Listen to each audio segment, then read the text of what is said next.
1976 সালে আমরা যখন বলছি যে Maulana Bhashani Farakka march long march করেছিলেন, আসলে একই বছরে কিন্তু আবার জাতিসংঘও কিন্তু ওই ইয়েটা উঠেছিল এবং জিয়াউর রহমান সেটা তুলেছিলেন। কাজে আমাদের এই যে ইতিহাস সেটাও কিন্তু খুব গুরুত্বপূর্ণ।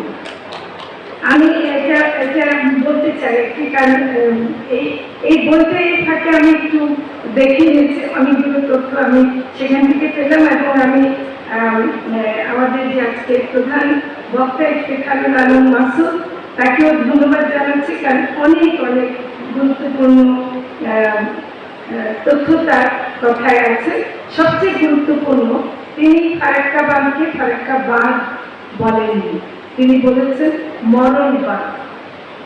এই মরণ বাঁধ চিহ্নিত করা, এটা আমরা যখন একটি ক্ষতির কথা বলছি সেটা আমাদের মনে রাখতে হবে।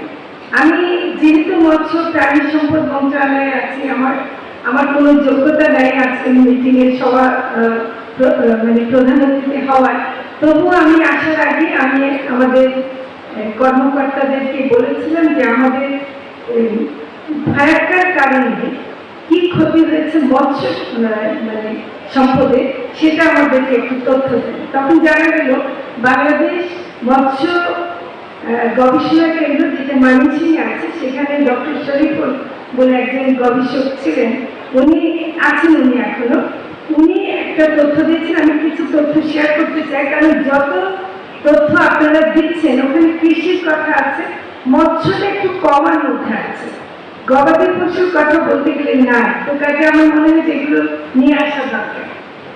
এখানে যেটা দেখা যাচ্ছে যে ফারাক্কা বাঁধের কারণে দক্ষিণ পশ্চিমাঞ্চলে গড়াই নদীর মাধ্যমে লবণাক্ততার অনুপ্রবেশ বেড়ে গেছে।